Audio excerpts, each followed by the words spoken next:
my baby, my Valentine, yeah. Boy, now you done making my temperature dead rise. If you leave me, I go die, I swear. You are like the oxygen I need. Hi guys, my name is Noni Madikela. Welcome to the Noni M podcast. So today I'm starting a series whereby we're going to be doing a summary of what has happened when it comes to the Senzo Meyiwa case. We're gonna have episode 1 up to whatever episode. Please bear with me and just watch all the videos. Like, share, comment. If you are not yet subscribed, please make sure you are subscribed. Okay? So that's what you're gonna do on the Noni M podcast right now while we wait for the Senzo Meyiwa case. Now I've got a lot of content that I want us to deal with. I'm gonna make sure the videos are not long, and I'm gonna make sure that at least per day we get 5 to 6 videos, okay, starting from today when you see this video. Now you remember similarities between the Senzo Meyiwa case and the Donna or Rhonda Van Crange case. We all know who Rhonda Van Crange is. He is that guy who is a fugitive from the seas. I think it's the seas, that country, but from outside South Africa. He's a white South African who is literally sounding like he is a guy that has committed a lot of crimes from his own country and ran away from there, running from law enforcement, came into South Africa via Seychelles. Now he came to South Africa, I think around 2009, somewhere there, right? If I'm not mistaken. However, but the reason we are talking about him is because Brigadier Gininder, the IO and the investigating officer, senior investigating officer on the Senzo Meyiwa case, was also involved in his case when it comes to confession statements being taken. And in that case, the confessions were accepted, and later on at a later stage, the judge saw good, actually the statements, the people that gave a confession statement were beaten up. So that's what happened. It looks like the person that was beaten up for those confession statements was Desai Lupondo, who is also a former police member, if I'm not mistaken, but I believe he is. And then, but now all of those people that Rhonda Van Crange was arrested with are all back in prison. He is serving 35-year sentences. I'm not sure about the other people's sentences. Anyway, that is the reason I wanted to give you a backup story why we will be talking about him just a bit, and then we'll go straight into the Senzo Meyiwa case and what is what there. Bit by bit, please be patient. Now, this is what's happening. So, apparently in court documents, there is information that shows that there is a case that involved Rhonda Van Crange, and there was a victim of his that had burnt marks, which his name was Bheki Lukele, and those burn marks were proven in the court of law. And there was medical evidence presented during the trial confirmed that Lukele had sustained first-degree burns on his head and then on his face via Rhonda Van Crange. Those burns were consistent with the report of abuse he had suffered, including being scalded with boiling water during his abduction. So they kidnapped him, and then while he was abducted, they did all these horrible things, tortured him, etc. Then the medical testimony played a crucial role in establishing the extent of the victim's injuries and contributed to the conviction of Cranger and his co-accused. Right? Now, the question is, was Gininder involved in all of this as an officer of the law? So was Gininder involved in that case? Yes. And what happened to the confession statement that he compiled? So Captain Bongani Gininder was involved in the Rhonda Van Crange case, specifically in taking down a confession from Desai Lupondo, one of Crange's co-accused. Gininder testified that he informed Lupondo of his rights and that the confession was made voluntarily. Yes. So there is a video of, I think the lady Annelisa, forgot her name, advocate Annelisa what she's a white lady, and was speaking to Brigadier Gininder and telling him off. If I find that clip, I will put it on this video so that you can hear her speaking to Gininder. Okay. Captain Bongani Nicholas Gininda was involved in the Rhoda Cringe case, specifically in taking down a confession from Desai Lupondo, right? However, during the trial, there were allegations that Lupondo had been assaulted by police prior to making his confession. Defense attorney contended that the confession was coerced and sought to have it excluded as evidence. Gininda denied those allegations, stating that he was not aware of any assault on Lupondo and that the confession was made freely.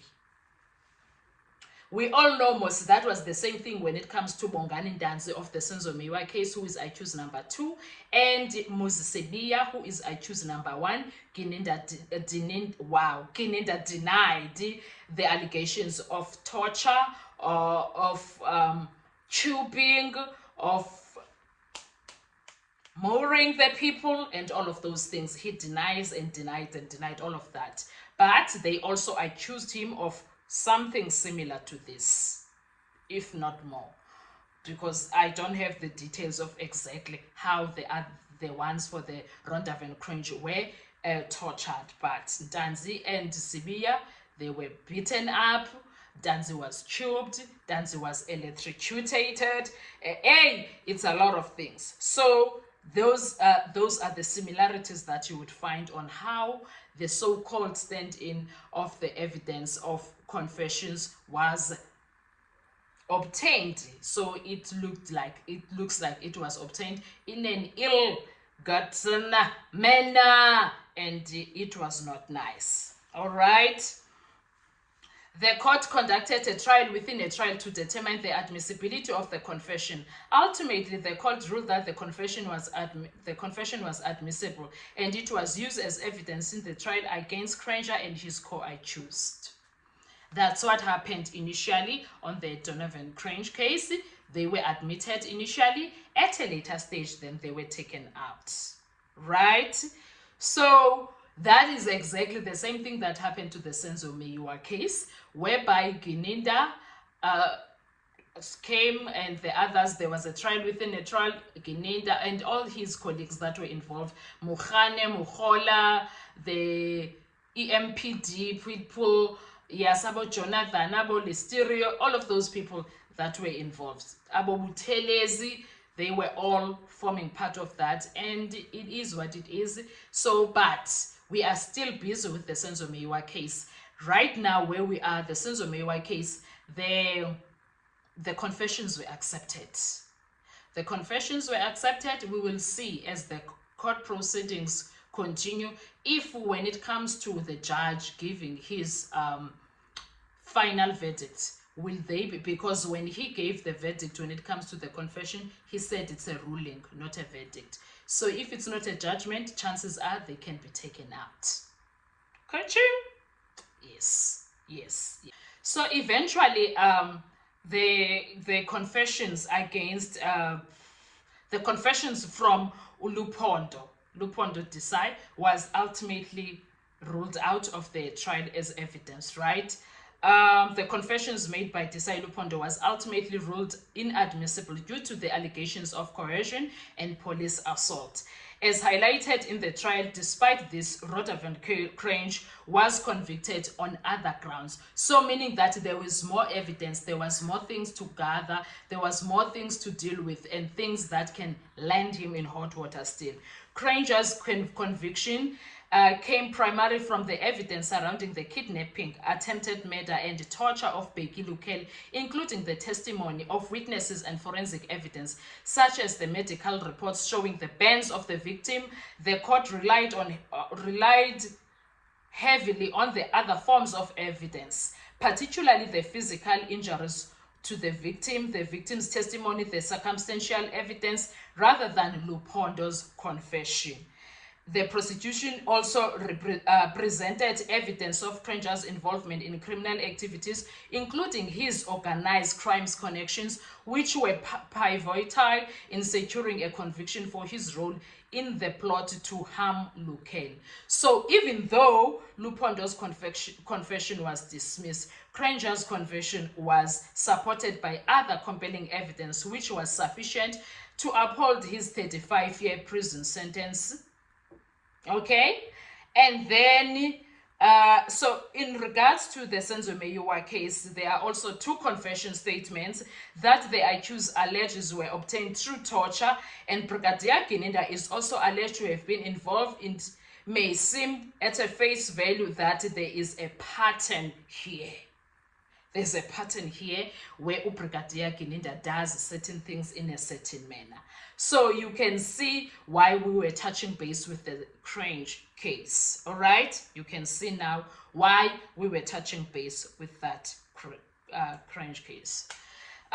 Yes, it seems to be concerning pattern emerging in the cases involving Captain Bongani Gininda, especially regarding allegations of torture to extract confessions in both the Rondavant Crange case and in the Senzo Meyiwa case.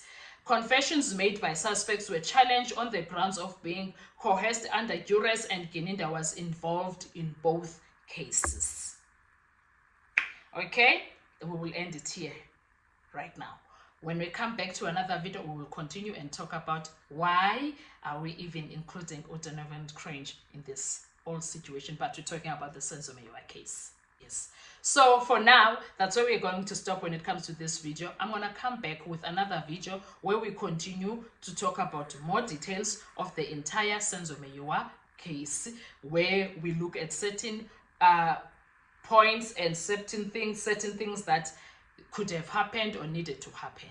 Let's talk in the comment section, guys. Please make sure you don't forget to like, to share, to comment, and most importantly, please make sure you are subscribed on the channel. Bye bye. Survive, I'll be on.